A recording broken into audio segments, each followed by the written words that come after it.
반갑습니다. 오목사의 성경대로입니다. 낮은 형제는 자기의 높음을 자랑하고 부한 형제는 자기의 낮아짐을 자랑할지니 이는 풀의 꽃과 같이 지나감이라. 이 개역 성경에서 낮은이라고 번역한 이 형용사는요, 공동번역, 표준세번역 성경, 그리고 우리말 성경에서는 각각 가난한, 비천한, 어려운 처지에 있는 이라고 번역을 했습니다. 누가 보더라도 이해할 수 있고 또 수긍이 가는 해석이죠. 하지만은 오해의 소지가 참 많습니다. 왜냐하면 이 야고보가 말하는 낮은 자라고 하는 것은요, 이 번역들처럼 경제적으로 가난하다거나 사회적인 지위나 신분이 낮고 천한 그런 뜻이 아니거든요. 그러면 어떤 사람을 가리켜서 낮은 자라고 할까요? 예수님이 하신 말씀을 통해서 이해를 돕고자 합니다. 두 사람이 기도하러 성전에 올라가니 하나는 바리새인이요 하나는 세리라. 바리새인은 서서 따로 기도하여 가로되 하나님이여, 나는 다른 사람들 곧 토색, 불의, 간음을 하는 자들과 같지 아니하고 이 세리와도 같지 아니함을 감사하나이다. 나는 일회에 2번씩 금식하고 또 소득의 11조를 드리나이다 하고, 세리는 멀리 서서 감히 눈을 들어 하늘을 우러러보지도 못하고 다만 가슴을 치며 가로되 하나님이여, 불쌍히 여기옵소서. 나는 죄인이로소이다 하였느니라. 내가 너에게 이르노니 이 사람이, 세리를 가리키죠, 저보다, 바리새인을 말합니다. 바리새인보다 의롭다 하심을 받고 집에 내려갔느니라. 무릇 자기를 높이는 자는 낮아지고, 이 바리새인을 두고 하신 말씀이죠. 자기를 낮추는 자는, 세리, 죄인이라고 고백한 자죠. 자기를 낮추는 자는 높아지리라 하시니라. 이 말씀을 통해서 알 수 있듯이 낮은 자라고 하는 것은 이 죄인임을 깨닫고 인정하고 하나님의 자비와 긍휼을 구하는 마음으로 주께 엎드린 자를 가리켜서 자기를 낮추는 자, 즉 낮은 자라고 합니다. 야고보가 말하는 낮은 자 역시요, 예수님이 말씀하신 자기를 낮추는 자와 동일한 단어입니다. 그러니까 야고보가 말하는 낮은 자도요, 하나님이 은혜로 자신을 덮어주지 않는다면 얼굴조차 들고 다니기에도 부끄러운 죄인이라고 생각하는 자, 자기 자신에게는 선한 행위도 증명할 만한 의로움도 사람들 앞에 떳떳하게 내세울 공로도 찾아볼 수 없는 사람, 이런 자를 낮은 자 혹은 겸손한 자, 작은 자, 소자라고 성경은 말한다는 거죠. 그렇다면 부한 자, 부자는 어떤 사람을 가리킬까요? 낮은 자와 대비되는 사람이겠죠. 예수님이 말씀하셨듯이 바리새인같이 자기를 높이는 사람입니다. 그는 토색, 불의, 간음을 하는 자들과 같이 아니하고 일주일에 2번씩 금식을 하고요, 또 소득의 11조를 바치는 사람이죠. 윤리적으로나 신앙적으로 흠잡을 데 없어 보입니다. 이 같은 바리새인들을 칭찬하실 만도 한데 예수님은 그들을 향해서 낮아질 것을 말씀하셨죠. 여기서 낮아진다라고 하는 것은요, 비참하고 부끄러운 낮은 상태로 던져진다, 그런 의미로서요, 지옥을 은유하는 표현일 것입니다. 우리가 생각할 때는 이 바리새인 같은 사람이 정말 의롭다 인정을 받아서 천국에 갈 것 같은데 왜 예수님은 자기를 높이는 부한 자에 대해서 지옥에 떨어질 지옥 자식이다, 이렇게 저주성 발언을 하셨을까요? 왜 예수님은 서기관 바리새인들을 그토록 미워하셨을까요?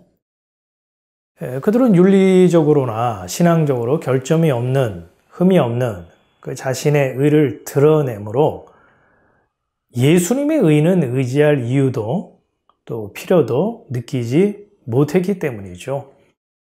그래서 그들은 예수님을 그리스도로 인정하지도 않았고요. 다시 말해서 이 율법의 행위로는 의롭다 함을 얻을 육체가 없다라고 성경이 말하고 있는데, 그렇기 때문에 사람이라고 하는 것은 자신의 의가 아니라 예수님의 의를 덧입지 않고서는 구원 얻을 자가 없는데, 그들은 아브라함의 혈통이고 또 자기의 의를 통해서 구원을 확보했다라고 믿었던 거죠. 예수님이 그들을 미워하신 또 다른 이유는요, 그들의 그 외식입니다. 이 외식은 앞서 설명한 것과도 연결이 되죠. 선악과 따먹은 자신의 그 진짜 모습, 그 실상은요, 가리고 자신의 의로움을 사람들 앞에서 보여주기 위해서 다양한 형태의 가면을 쓰고 다니는 그 위장술의 서기관과 바리새인들은 능했던 거죠. 영적인 치료와 구원은 자신의 그 민낯이 빛 가운데 드러나야 하는 건데, 그들은 자신의 열심과 종교적인 배경 그리고 행위를 통해서 자신을 철저히 덧칠했으니까 예수님이 보시기에 그들은 정말 회칠한 무덤 같았던 거죠. 악취나는 그들을 책망하실 수밖에요. 부자에 해당하는 사람들은 왜 자신의 그런 겉모습을 그럴듯하게 위장하고 또 포장하려고 할까요? 왜 외식을 하는 걸까요? 이 속이 텅 빈 깡통이 그 소리가 시끄럽고 빈 수레가 요란하듯이 자기 속에 이 내면에 말씀의 그 내용으로 채워지지 않았기 때문이라고 봅니다. 이 속이 허하다 보니까 행위를 통해서 다른 사람들 앞에 자신의 그 정당함과 의로움을 보여주려고 겉모양만 근사하게 치장하려고 하는 거죠.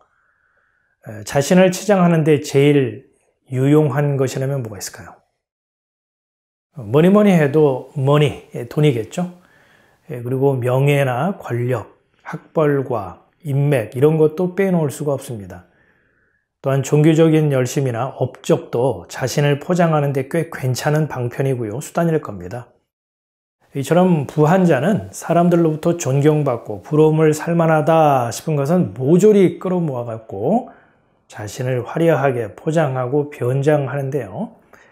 행동하는 신앙인, 살아있는 신앙인처럼 보일 수 있지만 실상은 속빈 껍데기라는 것을 스스로 증명하는 셈인 거죠.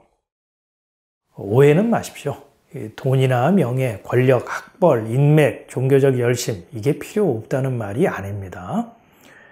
그런 것으로 자신을 치장해서 사람들 앞에 의로운 척 행세한다면 그게 다름 아닌 무화과 잎사귀로 자신의 수치를 가려보려고 하는 외식이라는 말이죠.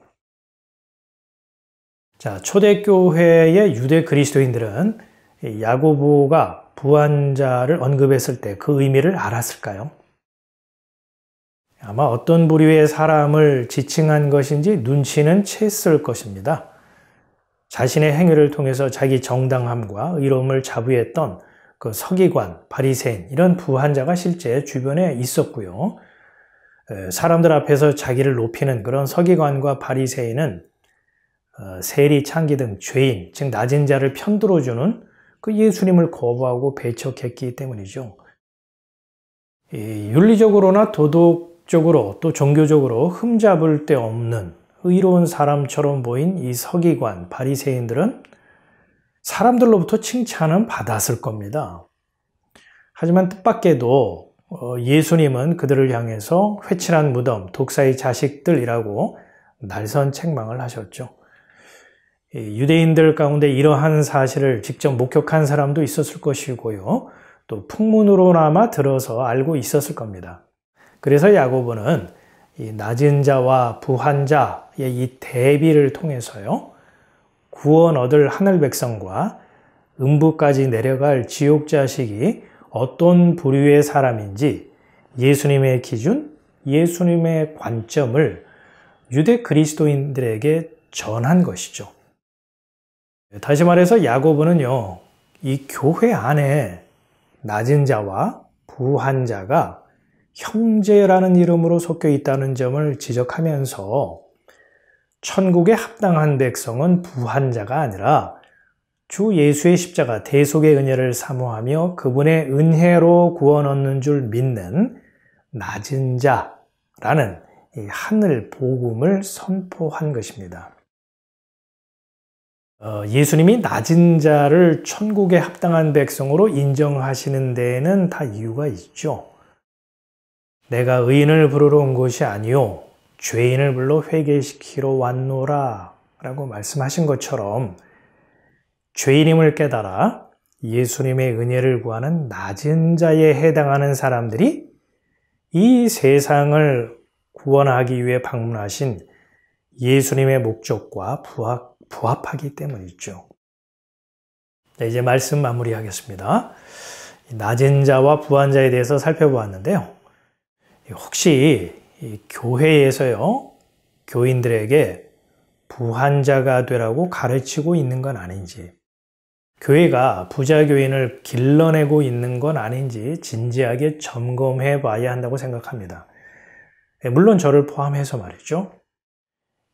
사람의 생각으로는 이 바리새인 같은 부한 자가 교회 안에 많으면 많을수록 윤리적으로나 사회적으로 모범이 되기 때문에 세상으로부터 손가락질 받을 일은 없을 것입니다. 또한 부자들이 바친 그 소득의 11조로 인해서 교회의 곳간도 차고 넘칠 겁니다. 누구나 바라는 이상적인 교회의 모습이죠. 하지만 부자 교인에게서는요, 자신의 그 행위, 의로움이 드러날 뿐이지 예수 그리스도의 십자가 대속의 은혜를 입어야 할 대상이라는 건 그들 안중에는 없을 거고요. 그래서 그들에게 있어서 이 십자가라고 하는 것은 그저 종교적인 장식품이고 잡기를 쫓고 재앙을 물리치기 위한 부적 같은 것에 불과할 겁니다. 혹은 자기가 가지고 있는 많은 것들을 잘 지켜주십사, 잘 지켜주어야 할 이 방범적인 기능이던가 말이죠.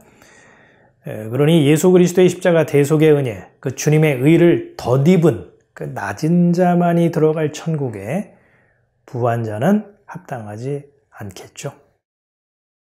만일 교회가 부자 교인을 길러내는 그런 집합소로 변질이 된다면 그거야말로 두려운 일이고 불행한 일이라고 봅니다. 십자가를 설치해 놓고 교회 명패를 달아놓았다 하더라도요, 그건 무늬만 교회일 뿐이지 더 이상 교회라고 말할 수 없을 겁니다. 교회는 십자가 복음을 전함으로써 왜 사람이 하나님 앞에서 죄인인지 가르쳐야 할 것이고요. 아울러서 하나님은 예수 그리스도를 통해서 그 죄인을 어떻게 용서하시고 구원을 선물로 주셨는지 성경대로 전해야 마땅하다고 봅니다. 이와 같은 이 복음의 핵심 가치, 내용이 흔들리고 변질될 경우에 교회로서의 사명을 저버린 것이기 때문에 이 교회는 생명력을 잃어버린 것이고요. 종교라는 문화 활동을 하는 그 놀이터에 불과할 것입니다.